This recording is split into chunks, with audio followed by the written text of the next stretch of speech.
Muy bien, hay un analista al que siempre sigo y al que siempre escucho y quería tenerlo hoy en el programa con esa ironía además fina y esa voz socarrona con la que suele contarnos las buenas historias, analizara con nosotros lo que fue la jornada de ayer. Él va a estar con nosotros en estudio y luego estaremos también por Zoom con nuestra socióloga preferida, que vamos a enganchar con ella en un instante. Julio Schiappa Petra está con nosotros. Julio, ¿cómo te va? ¿Qué tal? ¿Cómo estás? Bienvenido. Con mucho hambre después de ver esa publicidad Claro, popular. es tremenda A esta a esta hora. Y por Zoom, Noelia Chávez, socióloga, amiga. ¿Cómo te va, Noelia? ¿Cómo estás? Gracias por estar con nosotros.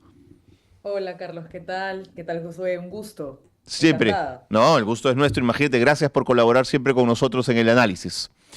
Muy bien, pregunta de partida.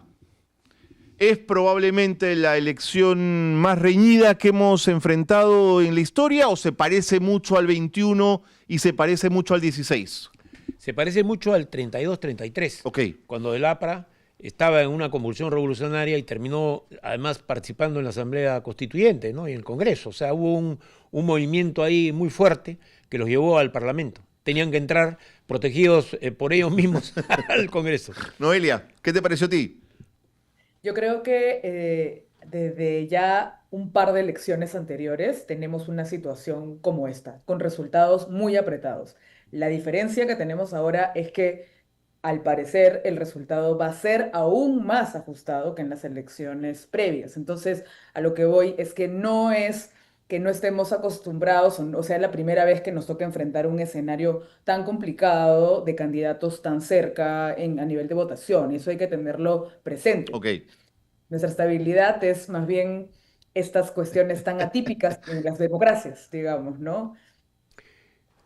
Creo que coincido con lo que está diciendo Noelia. Noelia, ¿no? Pero hay un detalle que a mí me parece importante. Creo que estamos dejando atrás una etapa. Durante 10 años y más, porque incluyo en esto a Humal, incluyo a Toledo, es decir, 30 años, estamos pasando por una democracia disfuncional, que tiene que ver con varios factores que son principalmente la separación que hay entre lo que se llama los dos Perúes, que no es, ojo, no es el sur solamente, es el norte andino, ¿ok? Y que incluye a un sector de la población que está con más derechos políticos, y esto viene de la época que Barrantes triunfa en Lima, el año 83, yo dirigí su campaña, y aquella vez él aparece con un voto provinciano, y ese voto provinciano está en las principales ciudades del Perú. En Lima, por ejemplo, ¿por qué Sánchez logra ahora 30% habiendo tenido 3.6 en la elección en la primera vuelta? ¿Por qué? Porque los provincianos en Lima son 4.5% y ellos conscientemente han hecho campaña entre los residentes de andahuaylinos, ayacuchanos, identificándolos por barrio y haciendo un trabajo por redes y un trabajo prolijo de acercamiento. Y creo que eso demuestra cómo las campañas manejadas técnicamente y con una visión real de lo que la gente necesita empiezan a tener un efecto de este tipo. Interesante. Noelia, quiero compartir contigo y con Julio resultados de la OMPE en este momento. Son los que tenemos en pantalla. Resultados al 94.27%. Roberto Sánchez 50.042% y Keiko Sofía Fujimori 49.95%. A la una, con un minuto, se rompió el hecho que Keiko estuviese por encima y Roberto Sánchez pasó a estar por delante en esta elección. Pero esto puede cambiar también. Esto no está dicho en tal caso en este sentido. Faltan los votos del extranjero y faltan las actas impugnadas. Pero hay detalles importantes, ¿no? Julio, por favor, los escucho. Uno, la aluvionalidad, por ponerlo en pésimo castellano, que hay en determinadas regiones en el apoyo a Sánchez. Se repite la experiencia con Humala, la experiencia con Toledo, la experiencia con todos aquellos que de alguna manera han querido representar al Perú en su conjunto. O sea, marrones que han querido ser presidente de la República. Y no se da en el caso de candidatos como PPK, que resulta ser un candidato que gana con Arequipa, Trujillo, Chiclayo, y solamente en Arequipa y Lima tiene resultados realmente significativos. O sea, quiere decir que hay una sociología que hay que estudiar del voto que tiene que ver con, a mi juicio,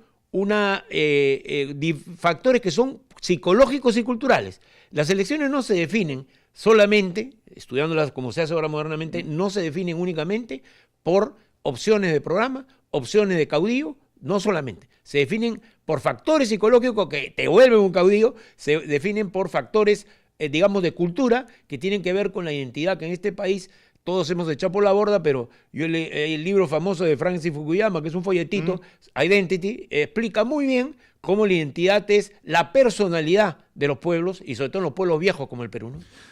Noelia, a partir de lo que dice Julio, si le quieres contestar algo, pero déjame poner otro tema sobre la mesa. Si quisieron decir que Roberto Sánchez estaba llevando un tren lleno de terroristas o de movadefianos, digamos, el voto de Ayacucho es contundente, ¿no es cierto? Ayacucho, la tierra más asolada y más golpeada por el terror de Sendero Luminoso, lo ha respaldado amplísimamente. Noelia, te dejo la palabra. Sí, creo que, y muy de acuerdo con lo que decía Julius, porque en el Perú las divisiones, que voy a agregar un elemento que lo complejiza, no son solo dos, creo que son varias, ¿no? O sea, no es que el país ahora está partido en dos por el resultado de Keiko Fujimori con Roberto Sánchez o Keiko con Pedro Castillo Claro. o eventualmente Keiko con PPK, no, porque creo que la primera vuelta refleja mejor qué es lo que está pasando en el país y más Mm, bien es un país que tiene múltiples diferencias, o sea, geográficas, culturales, de identidad, etcétera, ¿no? Que efectivamente, como dice Julius, determinan mejor, digamos, la cercanía o no que uno puede tener con ciertas candidaturas, más allá del programa que te ofrecen. Hay un tema estructural de fondo que permite que las personas se puedan identificar, proyectarse, sentir más cercana también claro. a una candidatura particular, sobre todo en un país donde no tenemos partidos políticos ni organizaciones políticas fuertes que puedan generar identidades políticas más consolidadas. Entonces depende mucho de quién es el líder o lideresa política, ¿no? Y más bien lo que tratan de hacer a la carencia de organizaciones y a la carencia de liderazgos es tratar de jugar con los miedos de la gente, Mm. ¿no? Y creo que ahí es donde va el tema que tú señalabas, Carlos, de cómo se utiliza el terruqueo y siempre sale en todas las elecciones, digamos, que trata de asustar a una parte de la población señalando como si, digamos, en la época del terrorismo y ese Sendero Luminoso hubiera regresado o está a puertas de volver. Creo que ese es un análisis bien limitado de la realidad del país y los actores políticos que tenemos y la fuerza real que pueden tener personas que tienen pensamientos más radicales, tanto de derechas como de izquierdas, y creo que hay que ponerlo en su real dimensión y entendiendo, como bien dice Julius, la pluralidad, los clivajes que existen en nuestro país, que son más allá de Keiko Fujimori y Roberto Sánchez. O sea, tenemos un país que no ha votado mayoritariamente tampoco por estas opciones, Así que en es, la por ninguno segunda de los dos. vuelta Mm. se tienen que decantar por una de estas dos opciones, pero no quiere decir que sean de su preferencia. Claro, Y claro. es allí donde la lectura de los actores políticos tiene que ser más aguda. Entonces, esta es una oportunidad, yo siempre lo veo así, un poco el vaso medio lleno, a pesar de que es una situación bien complicada con ambos candidatos, creo yo, de poder repensar cómo se configura la política en el país. De acuerdo. Pero de pronto aparece por allí un bobo con micrófono que dice cosas como esta. Querían socialismo, ahora van a tener socialismo. Querían socialismo, ahora van a tener socialismo. Ahora se van a tener que comer el excremento del socialismo hasta la última gota de la cuchara. Eso es lo que va a pasar. Querían un gobierno que reivindique al pueblo, ahora van a saber lo que significa un gobierno socialista. Querían socialismo, ahora se van a comer hasta la última gota del excremento del socialismo. ¿Qué es esto, Julio? Bueno, es un conductor que lleva un nombre ilustre, porque Cajadillo es un nombre ilustre, ¿no? Bueno, para el criollismo. Claro que sí. Y lo que pasa es que este señor no baila marinera, sino que está bailando un libreto, que es el libreto de la lucha cultural, que ha fracasado en esta elección. De la batalla cultural. De la famosa guerra y batalla cultural, efectivamente, y a la cual el Papa está respondiendo vigorosamente desde el Vaticano y está terminando por enfrentar, digamos, los conceptos básicos, que son la discriminación son el insulto como vehículo de comunicación y en tercer lugar la injusticia mantenida ya como sistema social que está perfectamente verificada en los pensadores de Silicon Valley que hoy día pretenden dominar el mundo con una ideología, que es la ideología de abajo los pobres, viva los ricos, ¿no? Pero lo hace desde Betela, un canal cristiano. Por eso pues hay contradicciones evangélicas en este país. Por ejemplo, yo no sé si Porky pasaría un examen de conciencia con el Papa, ¿no? Porque tiene ahí, digamos, una discrepancia que tiene que resolver. Porque ese Papa está en la onda de poner en línea a todas las corrientes conservadoras, no para reprimirlas, sino para que tengan una coincidencia con la Iglesia. Y yo quiero decir algo muy importante. Escajadillo además está apoyando, no hay que olvidar, la tesis de la reconquista de los españoles por España. O sea, es una nueva tesis, tú debes saberla, de varios de estos loquitos que andan diciendo cosas en la guerra cultural, sí, claro, que es que en realidad fue un encuentro entre dos culturas, lo que dijo la señora Ayuso en México, y la dijo acá en el Perú cuando vino, traída por el de Madrid. Así es, inauguraron la estatua de Pizarro, que fue una ofensa para la población porque no era la estatua de Pizarro y era además sin hacer ningún tipo de reivindicación de los derechos de los indígenas que nosotros hicimos en la época de Barrantes con la presencia de la última alcaldica. Yo solamente quiero decir que hay aquí un movimiento que tiene raíces en España y algunas bases entre empresarios conservadores y gente conservadora española en el Perú que está teniendo raíces en un sector de nuestros pensadores, entre comillas, y de algunos, por supuesto, intelectuales que lo hacen con honestidad y creen que lo que hay que hacer es negar el pasado para construir un futuro hecho a la medida de España. Ojo, hay gente que está hablando de que debería ser jefe de Estado el rey Borbón, que yo le tengo gran admiración porque acaba de autocriticarse hace unas cuantas semanas sobre lo que pasó en la violencia en América Latina y lo va a seguir haciendo, porque su onda es esa. Él sabe que no va a haber amistad con América Latina a fondo mientras no se reivindique eso, ¿no? Sí. Noelia, brevemente, lo de Escajadillo, ¿qué te pareció? ¿Lo escuchaste? ¿Lo viste? Sí, creo que no escuché el inicio, pero sí lo terminé con tus palabras, además entendiendo bien lo que estaba señalando. Es bien interesante lo que dice Julius, porque no... Los proyectos políticos o las propuestas políticas, incluyendo las guerras culturales y todo esto que se ha desatado con la extrema derecha ya hace algunos años, no viaja igual a los diferentes espacios. No viaja de la misma manera a territorios distintos, no viaja igual en un país de Europa que en un país de Sudamérica, y entre los países de Sudamérica tampoco viaja igual. Y yo creo que eso es algo que le cuesta mucho entender a la extrema derecha en el país, que tiene un arraigo muy interesante en Lima metropolitana, ¿no? Que es donde se vota mucho por Renovación Popular, pero no cala en otros espacios necesariamente en donde las demandas, las necesidades, las prioridades son absolutamente otras, que no tienen nada que ver con que si nos gusta o no la palabra género, si quieres o no llamarle educación sexual integral a algo. O sea, realmente existe una demanda por mejoras en derechos, en calidad de vida, en desarrollo, que van más allá de esa discusión identitaria, al cual justamente el Papa también ha hecho referencia en su última visita a España, ¿no? Y a dejarnos de polarizar de esa manera, cuando también hay un montón de asuntos prioritarios que esos. Y lamentablemente lo que hace este señor, evidentemente, es tratar de asustar nuevamente, ¿no?, a la gente, además empleando lenguajes que no merecen, no llevan al caso.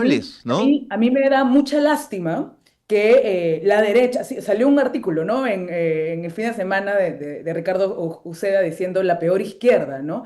Y claro, cuando uno lo lee, dice, esta es la peor derecha también. Yo lo veo acá delante mío y veo, es la peor derecha. Qué lástima que los representantes de la derecha tengan digamos, a líderes como ellos en la política. O sea, ¿en qué momento se vació tanto la política, incluso de las élites, que preparen a gente política, digamos, más solvente para llevar a cabo lo que el país necesita, ¿no? Habló hoy Roberto Sánchez, vamos a escuchar.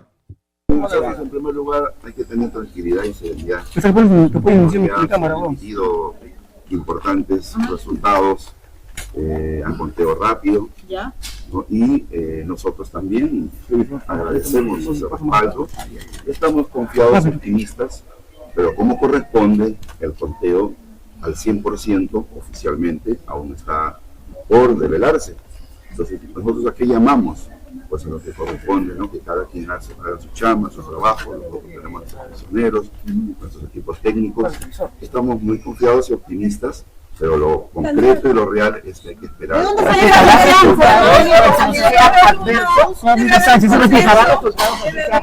Claro que sí, es importante. Nosotros tenemos la data en nuestro 100% porque ha habido un buen trabajo de personal. Ahora estamos con tranquilidad, ¿no? Para respetar los resultados.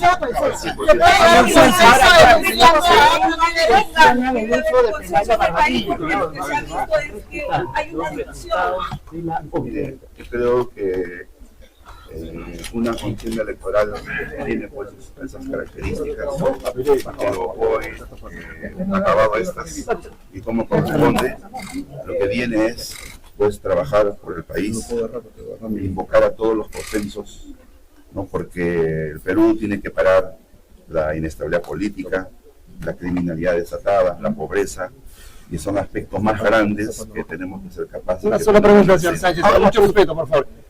Siempre veo que usted habla más del Congreso, dice el pacto mafioso. Entonces, yo me pregunto, y otros personajes también, ¿por qué usted tuvo 5 años de tiempo? ¿Por qué no denunció, no tuvo el valor a un paso está al Ministerio Público y lo hizo para saber de quién se trata ese pacto mafioso y que termine el divisionismo en el Perú? Yo creo que hay libertad de expresión, libertad de opinión. O sea, usted puede tener también sus ideas, eso está bien. Finalmente son nuestras votaciones que dicen cuál es la perspectiva y la mirada que tenemos. Y si hay una mayoría política, una ciudadanía piense así, yo también, y por eso no debo de... Queremos la paz. El uso de penal de Barbadillo. Roberto Sánchez habla de cautela, de esperar, y a mí me parece muy bien. Pero Noelia, Julio, ¿no tuvieron la sensación que anoche la emoción lo desbordó un poco en ese balconazo, que era demasiada alegría en un ambiente que llamaba a esperar, a todavía ser cauto, Julio?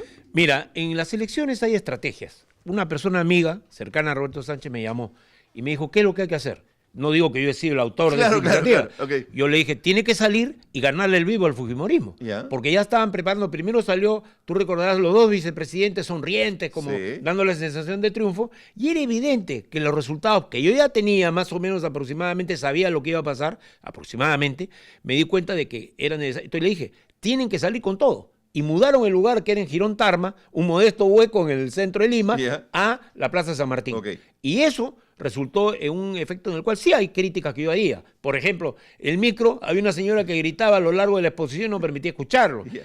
Tenían Canal 4 transmitiendo en directo y faltaba calidad en el audio. O sea, defectos que demuestran artesanado para hacer las cosas que tienen que cambiar. Okay. Pero lo esencial es que dio el mensaje.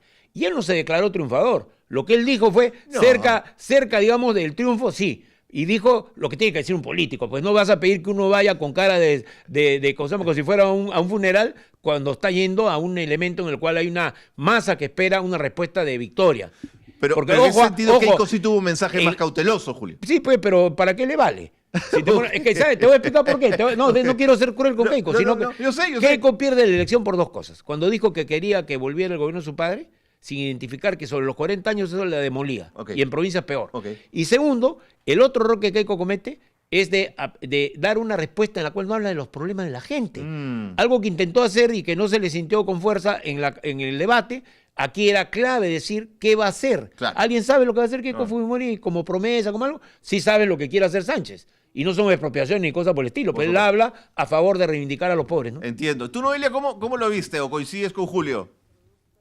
Voy a hacer un matiz, Yeah. y es que yo también creo que Keiko ha cometido errores en un país cuya identidad prioritaria es el antifujimorismo, que viene demostrándolo hace muchas elecciones. Claro. Sin embargo, creo que también Roberto Sánchez ha cometido, y Juntos por el Perú, varios errores también, que lo llevan ahorita a tener no tiene una ventaja particularmente buena, digamos, en este momento, ¿no?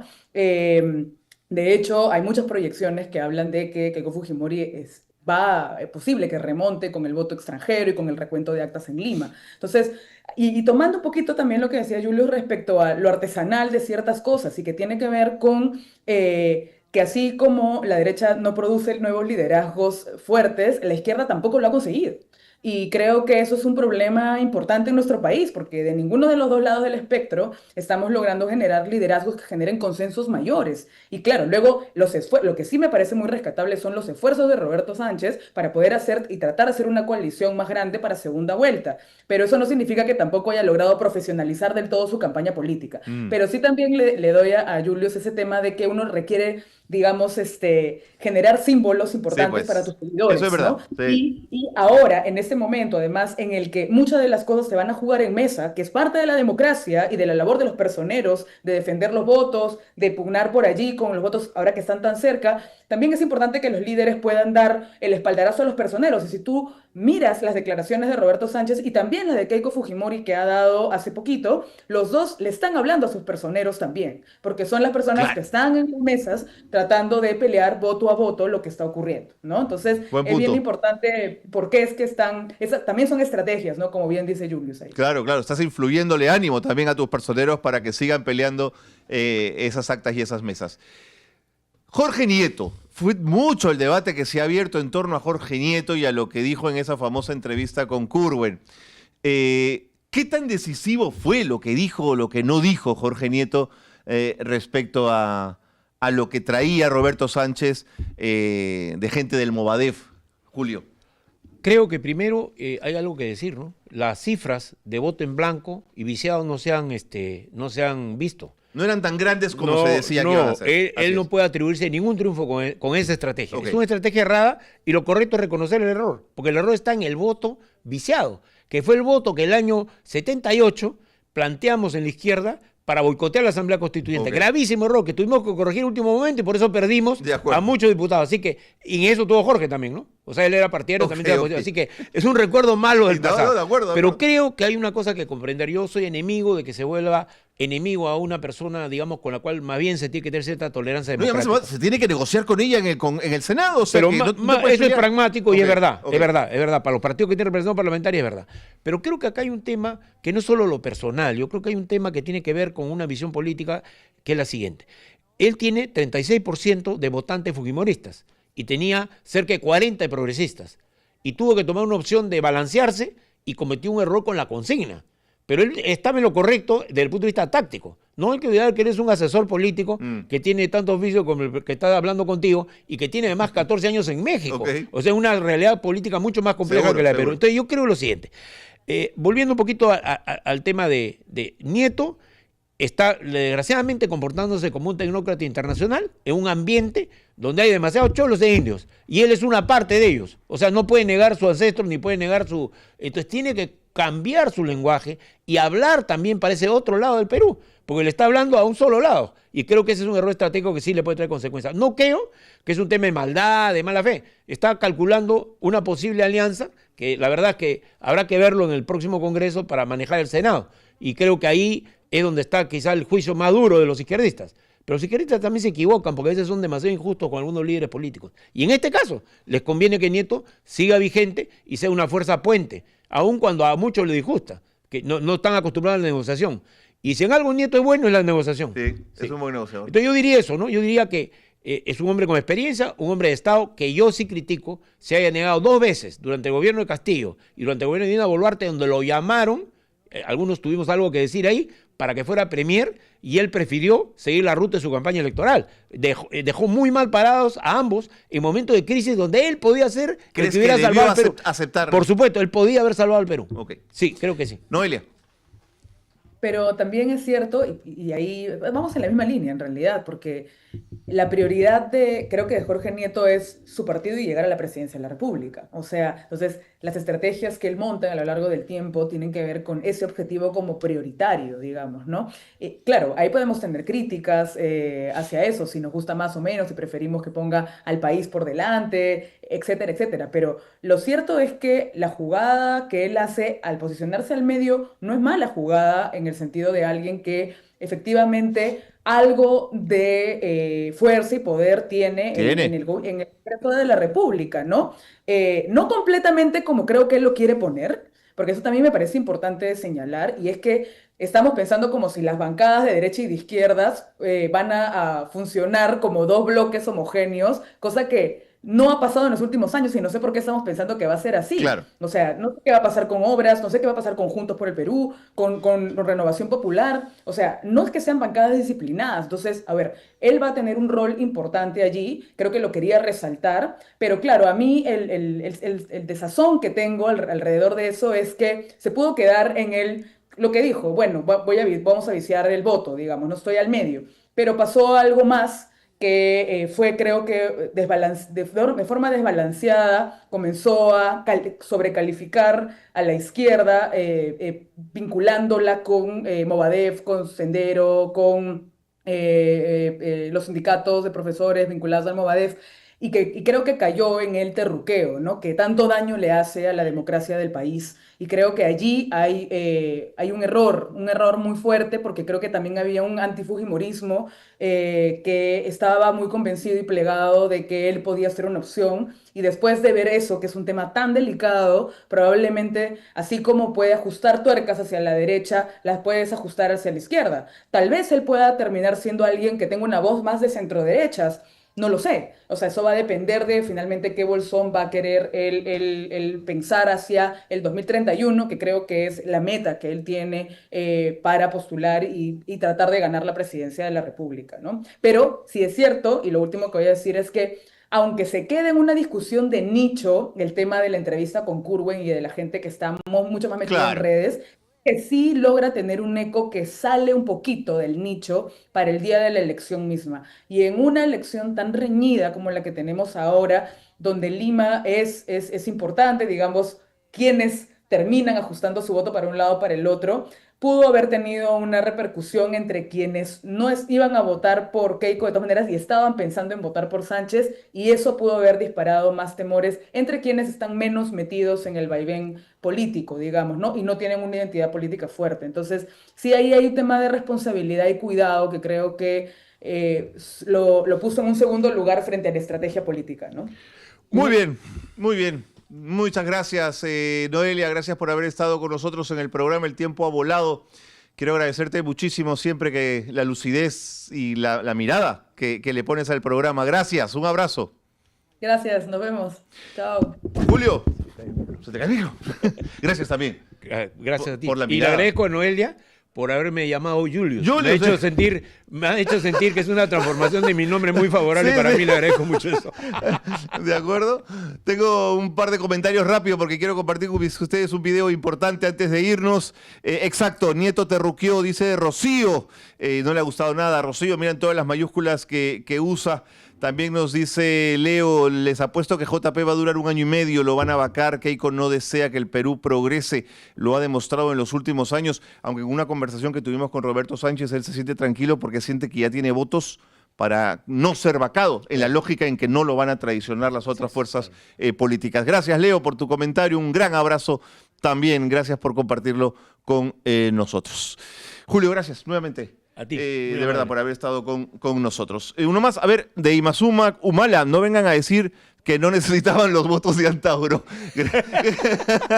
Humala, pero no. La hermana tenía que jalar agua para su molino. Está bien, gracias. Un abrazo, Imazuma.